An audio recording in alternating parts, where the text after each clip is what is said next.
പ്രലോഭനങ്ങൾ കൊണ്ട് പൊറുതിമുട്ടിയവർക്ക് പിശാചിൻ്റെ മേലെ വിജയം ഭരിക്കാൻ വേണ്ടിയിട്ടുള്ള വചനങ്ങളാണ് അച്ഛൻ നിങ്ങളുമായിട്ട് ഇന്ന് പങ്കുവയ്ക്കാനായിട്ട് ആഗ്രഹിക്കുന്നത്.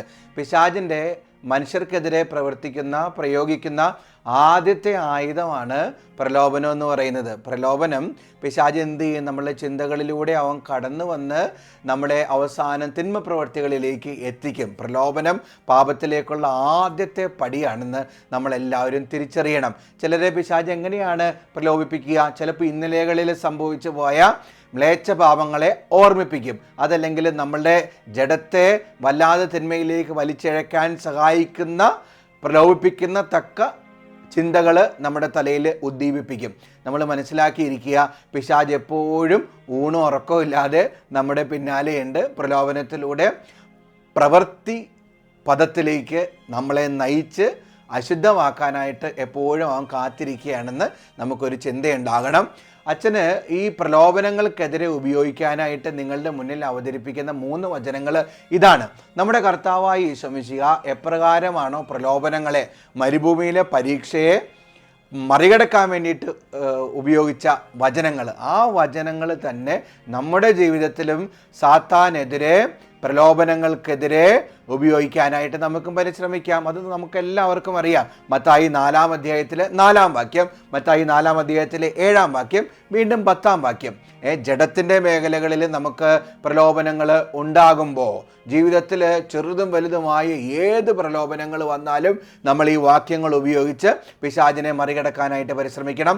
മത്തായി 4-ാം അധ്യായം 4-ാം വാക്യം എന്താണ്? മനുഷ്യൻ അപ്പം കൊണ്ട് മാത്രമല്ല കർത്താവിൻ്റെ അധരങ്ങളിൽ നിന്ന് വരുന്ന ഓരോ വാക്കുകൊണ്ടുകൂടിയാണ് ജീവിക്കുന്നത് എന്നാണ് ആ വചനം നമ്മെ പഠിപ്പിക്കുന്നത്. പ്രത്യേകിച്ച് ജഡത്തിൻ്റെ മേഖലകളിൽ അശ്ലീല അശുദ്ധ ചിന്തകൾ പിശാച് തലയിലിട്ട് വരുമ്പോൾ ഈ വചനം ഇങ്ങനെ കഴിയുമെങ്കിൽ 31 പ്രാവശ്യം ഏറ്റു പറയണം.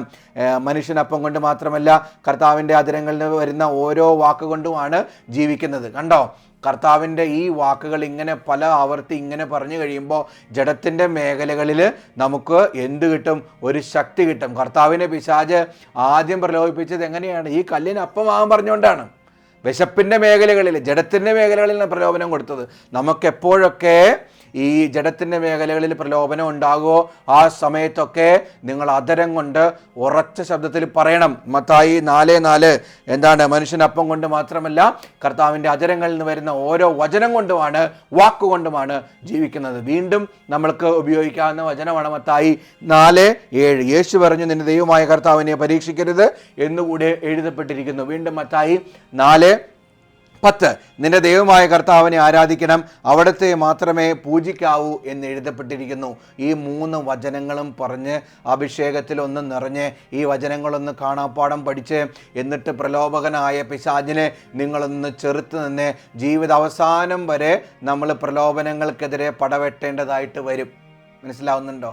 എല്ലാ സാധാരണ മനുഷ്യർക്കും, വിശുദ്ധർക്ക് പോലും എത്രമാത്രം പ്രലോഭനങ്ങൾ അതിജീവിക്കേണ്ടി വന്നു. കർത്താവ് പറയുന്നില്ലേ പ്രഭാഷകൻ്റെ പുസ്തകത്തിൽ, നീ കർത്തൃശുശ്രൂഷയ്ക്ക് വരുമ്പോഴും നിങ്ങൾ പ്രലോഭനങ്ങൾ അതിജീവിക്കാൻ തയ്യാറായിരിക്കുക. കണ്ടോ? നമുക്ക് പ്രലോഭനങ്ങൾ തീർച്ചയായിട്ടും ഉണ്ടാകും. ഈ പ്രലോഭനങ്ങളെ അതിജീവിച്ചാണ് നമ്മൾ സ്വർഗത്തിന് പ്രാപ്തരായിട്ട് മാറുക. അതുകൊണ്ട് പ്രലോഭനങ്ങൾ അതിജീവിക്കാൻ ഈശോ നിങ്ങളെ സഹായിക്കട്ടെ.